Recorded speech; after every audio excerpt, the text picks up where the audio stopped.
I just wanted to do a few examples about this idea of net force. So whenever we're going to be solving problems involving forces, you're going to have to decide which forces are acting on this object or whatever it is at this particular time, and in what direction will those be. That's always a decision that you're going to have to make. So we've got a couple examples here that are going to help us get a little practice that way. You and your sister are fighting over a large old refrigerator box. You pull with a force Fa toward the east and your sister with force Fb toward the west. You are stronger and pull with more force. Draw a diagram labeling all forces involved. So this would be a free body diagram. So let's do a box. Now you don't have to be at all a good artist in order to do free body diagrams. It's never a requirement that you actually draw the real object. So if you were asked about a skydiver, you would not have to draw a skydiver. A skydiver can be shaped like a box. That's fine. I'm almost always going to draw boxes, except for sometimes when it's just kind of entertaining for me to see if I can draw the thing. I'm a terrible artist as well. So here's our box, and then we're going to draw all of the forces involved. So Fa is you toward the east.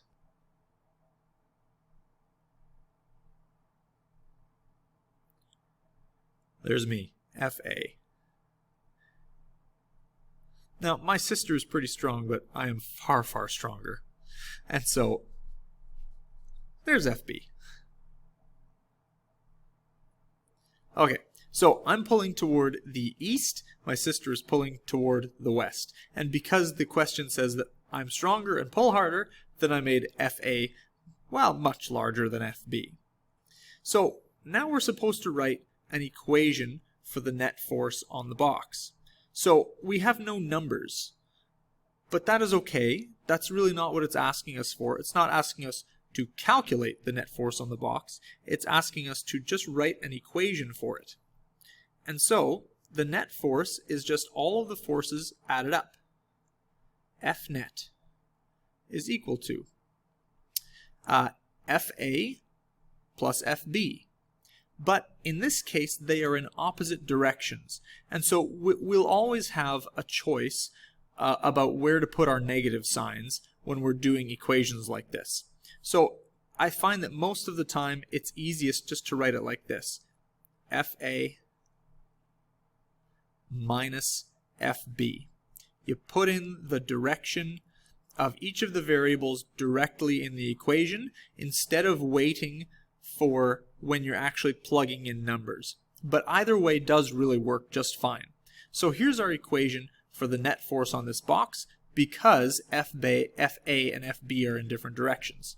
Now you easily could have done Fb minus Fa instead, and it would have worked out exactly the same. But let's just put in a few numbers here and show you what the difference is. So let's say that Fa is 100 newtons and Fb is 10 newtons.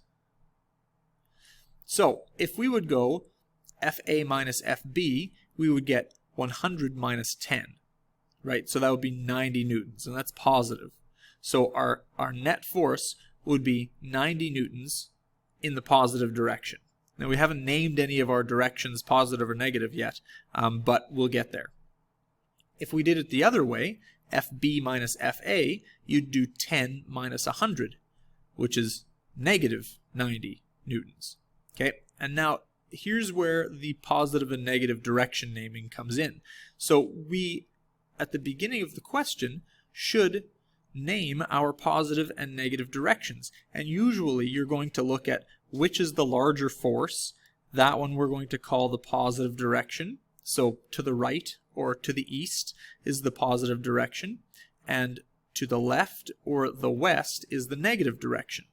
And so that's why we did this Fa minus Fb, because Fa is in the positive direction and Fb is in the negative direction, and that's why we made it negative. If you wanted to do it the other way, there's no rule against making west positive and east negative, that works totally fine as well. Then you just get this answer of negative 90 instead, right? But negative 90 is to the east because we named east our negative direction at the beginning. So either way is fine. You don't have to worry about, am I naming the right one positive and negative? There is no correct one to name positive or negative. It's just that you have to keep track of what those mean. Which direction are you talking about? We're going to do the same thing one more time for a different situation. We're just going to do it much faster. So we have a car stuck in the snow. You are trying to push it out with force Fa toward the north, and you have two friends who are helping you to push. They are Fb and Fc, also toward the north. And so we're going to look at this from a top view. Okay, so here's our car, a box. And so now we have some forces that are acting on it toward the north. Now, the north is going to be this direction. So here's you, Fa. And then we also have your friends, Fb and Fc. Now, I'm assuming that you got stuck in the snow on the way to school, and so you are trying to get to school because you have a test this morning. And your friends, well, they don't care so much. They would rather have an excuse to not. So you get Fb and Fc. There you go. There's your friends. Thanks, guys. So there's our free body diagram. Except we're missing one thing. If this was the case, you wouldn't be stuck in the snow. You would be flying north, right? Because these three forces are the only forces acting on the car right now. But there's a reason you're stuck, and that's because of friction. And so we have one more force to add, and that is the force of friction. And the force of friction is very large because this is a very heavy vehicle and you are very stuck. And so there is your force of friction. So here's our completed free body diagram. The reason you are stuck is because the force of friction is holding you there, and so you are trying to push and overcome that force of friction in order to get the car moving. And so we're also going to write the equation for the net force on the car. Fnet equals. Now we're going to say that F, A, B, and C are going to be our positive forces. Okay, and so north is going to be our positive direction, and friction is going to be our negative force because it's in the south direction. And so then we have net force is equal to Fa plus Fb plus Fc minus the force of friction. Okay, now in the case of this car not moving, we might find that F, A, B, and C are equal to the force of friction, and so then we get zero net force. Okay, but it's not going to work really to say that the force of friction is bigger than these three all put together, though it might be. It's just then that we get an F net of some force toward the south because of friction, but friction doesn't tend to speed things up in any direction, right? So it just really wouldn't make any sense. So when we're dealing with friction, you just have to pay attention to the fact that even though friction might be a larger force than your pushing forces, it can't be so big that it accelerates the object in a different direction. That doesn't really make sense with friction. And lastly, we're going to draw just a couple more diagrams over here. So we're supposed to draw a free body diagram for the following situations. If possible, try to make your arrows match each other. Try to make them relatively the right size. A box is dropped from 100 meters above the ground and is falling at a constant speed. And again, we want to notice constant speed. Whenever you see that, that means that your forces are going to be balanced. And so here's our box. The fact that it's falling from 100 meters, that really doesn't come into play with our diagram at all, because a free body diagram doesn't care what's around the object. We're just looking at the object itself. And so we have gravity pulling it down. And it's moving at a constant speed, which means there must be an upward force as well. And that we would call the force of drag, or the force of air resistance. And because it's falling at a constant speed, those two things must be equal. The second one is a hockey puck sliding down an ice rink, which unfortunately is slanted. Odd situation. But if you're at all familiar with Red Bull crashed ice racing, then maybe it's not such a big stretch. So here's a hockey puck sliding down an ice rink that is slanted. So we're just looking at the hockey puck. We don't care about the ice rink because a free body diagram just looks at the object itself that's experiencing the forces. And so here is our hockey puck. Apparently it's very slanted. So this hockey puck is experiencing a number of forces.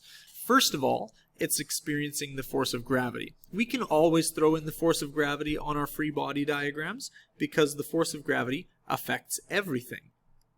And so the force of gravity is going to be pulling this down.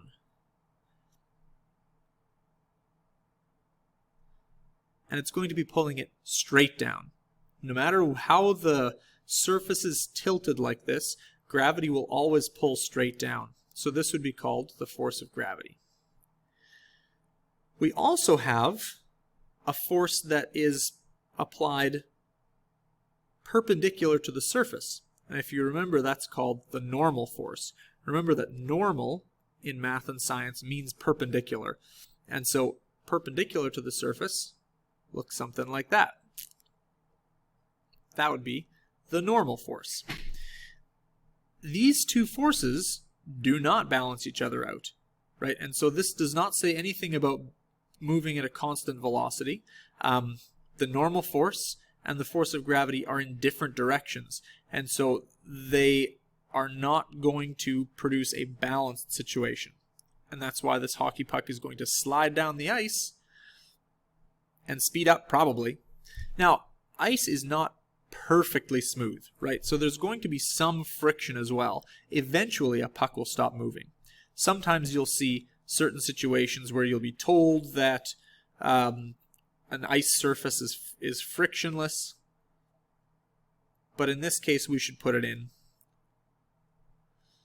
because it's realistic. And the final one, a box is being pulled up a ramp at a constant speed. So here's our box. Whoa. And apparently here's our ramp. I'm going to draw the ramp as well just so that this is easier to visualize.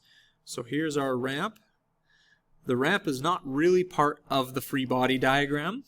We're just looking at the box. And so being pulled up a ramp, here's the applied force. Here's the force of friction.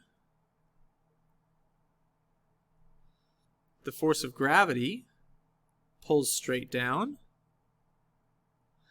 And the normal force is not supposed to be curvy like that, but we're going to go with it.